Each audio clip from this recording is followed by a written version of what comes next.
Bueno, después de todos los temas que hemos revisado, qué mejor que tener con nosotros al ministro de Seguridad Pública, Luis Cordero. ¿Cómo está, ministro? Muy bien, ¿y usted? Buenas noches. Muchas gracias por acompañarnos. Ministro, abramos con este tema en puntual, ¿no? El tema que hoy día aboca a la facha, al gobierno, y que es de suma preocupación para toda la ciudadanía, sin ninguna duda, y de suma gravedad. ¿Así lo calificaría usted? Sí. ¿Por qué? Bueno, lo hice también respecto a la situación del Ejército, de una situación que también pasa en Iquique, al igual que lo que sucedió en el caso del Ejército días atrás. Ocurre respecto del transporte de estupefacientes por funcionarios de la Fuerza Aérea en un recinto militar, claro, en un transporte militar. ¿Y por qué esto es importante desde el punto de vista de seguridad pública? Yo, tal como lo advertí en el caso de la situación del Ejército, es porque las estructuras de narcotráfico, uno de los lugares que tratan de capturar son los mecanismos de transporte, y nada más seguro que transportar este tipo de cosas a través de medios institucionales o bien con personas con conocimiento militar. Este caso de la FACH, además, ocurre días después de que ya se conoce la situación del Ejército y además en la misma región, en Tarapacá. Exacto, y lo vamos a complementar más adelante, pero antes necesitamos evidentemente, los ciudadanos, la prensa, más antecedentes al respecto. ¿Qué detalles conoce usted? Porque la FACH hasta ahora ha hablado de un intento de traslado con 5 involucrados, pero no sabemos qué drogas se intentó trasladar, tampoco sabemos qué grado tenían los involucrados. ¿Qué información tiene, ministro? Lo que pasa es que esta es una información que por ahora está sujeto a reserva. Por más conocimiento que yo pueda tener de algunos detalles, son algo que no puedo exponer públicamente.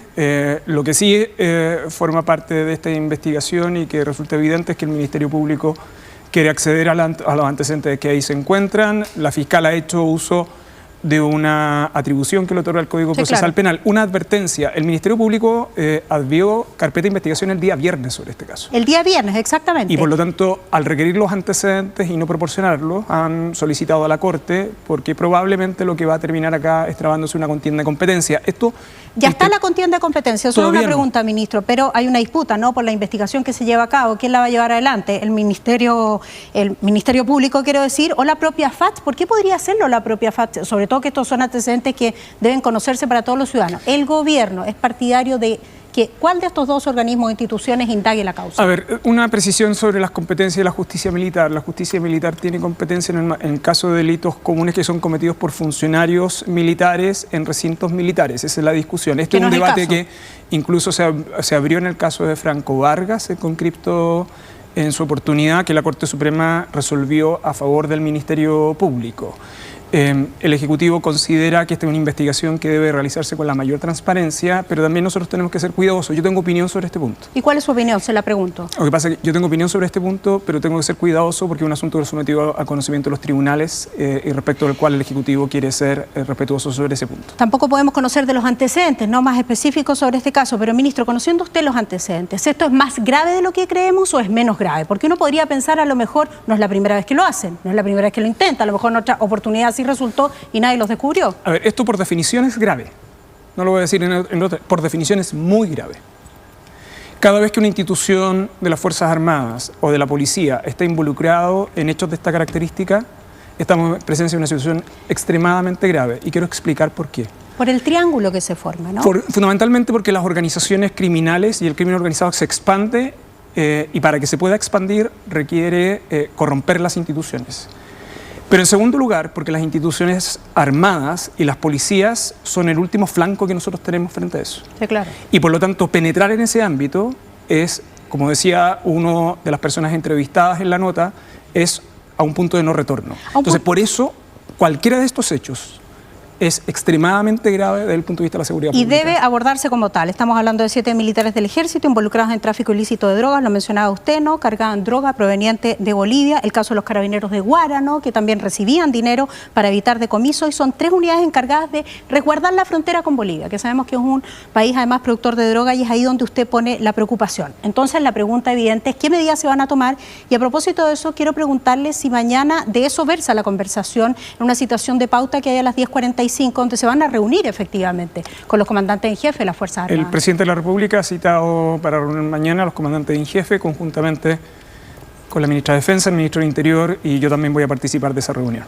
¿Y de qué se trata esa reunión? ¿Hay alguna instrucción, por ejemplo, para los comandantes? Los temas de esa reunión se van a comunicar con posterioridad a ella, pero parece bastante evidente el contenido de la misma. Pero si usted me puede adelantar algo. Pero es que es la autoridad presidencial, es el jefe de Estado quien cita a los comandantes en jefe a esta reunión, precisamente por la gravedad de estos hechos. Ya, pero esto es una señal de que esto es grave y que aquí hay que tomar medidas al respecto. Pareciera del todo evidente, sí. Bien. Ministro, algunos creen, lo decía en la nota, lo mencionó usted también, que esto efectivamente ya estamos en un punto de no retorno. Yo lo escuchaba en declaraciones que hizo durante la jornada y usted decía que cree que ese punto de no retorno no se ha dado todavía. La pregunta entonces, ¿cuáles son las condiciones que debieran darse para entender que aquí definitivamente hay algunos que ganaron y que lograron penetrar en instituciones tan relevantes como las Fuerzas Armadas? A ver, una cosa es que usted pueda tener delitos específicos, ¿no? El típico ejemplo será el cohecho al funcionario por entregar algún tipo de información. Tenemos antecedentes en los últimos 5 años asociados a Fuerzas Armadas y de orden y seguridad pública respecto de armamento, extravío de armamento, robo de armamento, participación en alguna instancia de alguna organización criminal, pero estos, y particularmente en el caso del Ejército, era una estructura dentro de un regimiento. Todavía no sabemos, porque no disponemos de todos los antecedentes, y en el caso de la FACH uno puede calificar efectivamente que estamos en presencia de una organización. Pero pareciera que sí, ¿o no? En cualquier caso, lo delicado es el lugar, que estará para acá. Yo lo dije día atrás, es zona fronteriza. La semana pasada yo estuve con el general director de Carabineros y el director de la Policía de Investigaciones en la zona fronteriza, porque la permeabilidad, lo quiero decir en los siguientes términos, nosotros podríamos reducir a 0 los ingresos ilegales, pero la situación de la frontera sigue siendo preocupante, entre otras cosas, por el ingreso de droga y contrabando. Perfecto.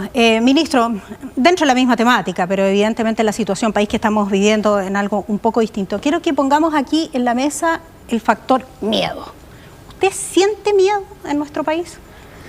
Las cifras lo que nos dicen esencialmente es que Chile es uno de los países con el índice de temor más grande, más alto del mundo. Pero a usted, si lo encuestaran a usted, cuando llegan a preguntarle a uno, ¿usted siente temor, siente miedo? Yo no soy una persona objetiva en la actualidad. Pero debiésemos, le retruco la pregunta, debiésemos sentir miedo, debiésemos sentir temor. Las primeras 3 notas que presentamos nos dan cuenta de eso. No es que nosotros hagamos una selección mañosa a la prensa de los acontecimientos, es lo que estamos viviendo, es lo que le pasa a la gente cuando regresa a su hogar, es lo que le pasa a la gente cuando ve la información y dice una niña de 13 años murió baleada. Lo que pasa es que creo que es conveniente distinguir la información editorial, los hechos que ustedes informan, y probablemente podrían informar más. Sí, claro. ¿no? De lo que significa la percepción de temor. Y por eso los índices de victimización, es decir, la circunstancia que una persona, ella o su familia, hubiese sido víctima de delito en los últimos 12 meses, que es lo que entregamos hoy día en la encuesta nacional urbana de seguridad ciudadana, y el índice de percepción de seguridad, están completamente separados. De hecho, los índices de percepción de inseguridad en Chile son muy altos y históricamente han sido muy altos en el fondo, ¿no? Lo que hay es que cuando la encuesta lo que dice, si queremos entrar en esta conversación, es que las personas tienen una percepción a nivel país muy alta de inseguridad. En la medida que se aproxima respecto de la comuna, tiene una percepción de inseguridad menor. Y ya cuando se aproxima al barrio, su aproximación de inseguridad es todavía menor. ¿Cómo se forma la opinión las personas de la percepción de inseguridad a nivel país? El principal medio es la televisión. Déjeme terminar. ¿Cómo lo hace a nivel comunal? Por redes sociales. ¿Y cómo lo hace a nivel local? Por familiares o la experiencia personal. Lo que quiero decir con esto es que los factores que explican el índice de temor en Chile están explicados más allá de los índices de victimización. Por cierto, los hechos que hoy día han informado son extremadamente graves, tienen otras características. Las muertes violentas, por definición, lo tienen. Ya, pero no está minimizando usted esta sensación, esta realidad que tenemos de que están pasando cosas que antes en nuestro país no pasaban. Se lo voy a explicar del siguiente modo. La política de seguridad pública que acaba de haber aprobado tanto el Consejo de Seguridad Pública como el Prevención del Delito tiene un objetivo, que es reducir 2 cosas. Uno, el país debe reducir los delitos violentos, pero el segundo objetivo es que el país tiene que reducir el índice de temor. Sí. O sea, esa es la manera más evidente de enfrentar una realidad que es obvia. Perfecto. Ministro, algo muy relevante. La semana pasada el fiscal regional metropolitano Sur, Héctor Barros, dijo, lo vimos en la nota también, ¿no? Sí. Que los secuestros ligados al crimen organizado habían aumentado un 28%. Entiendo que hubo molestia por parte suya de que se mostrara esa cifra. Esa es la cifra real, ¿no? Pero a su juicio no refleja lo que es la situación país. No es molestia, es simplemente una precisión, y creo que el fiscal Barros también la ha hecho. El fiscal Barros se ha referido, uno, a las investigaciones, a los secuestros que están vinculados a la región metropolitana y específicamente de aquellas situaciones en las cuales está a cargo ECO, ¿no? Y la preocupación central que tiene el fiscal Barros, que por cierto el Ejecutivo comparte, es que hay un determinado tipo de secuestro extorsivo que ha estado asociado a aplicaciones que ha ido aumentando. Pero y por eso nosotros hemos sido muy cuidadosos de esperar el reporte semestral del Ministerio Público, pero le quiero entregar un solo dato sobre este punto. Si uno solo toma aquellos datos que están vinculados a la Policía de Investigaciones, que es la VIPE la que lleva a cargo esencialmente las investigaciones de secuestro, entre enero y junio del año 2024 nosotros teníamos 72 secuestros. Entre enero y junio de este año llevamos 59 secuestros.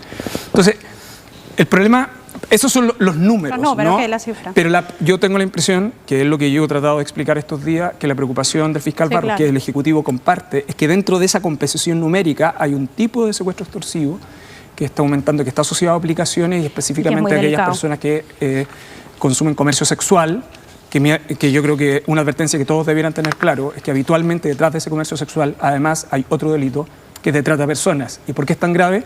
Porque eso es una esclavitud moderna. Delito, sin ninguna duda. Ministro, muchas gracias, quiero decir, por haber estado aquí con nosotros por favor. comentando Buenas noches. esto. Gracias, buenas noches.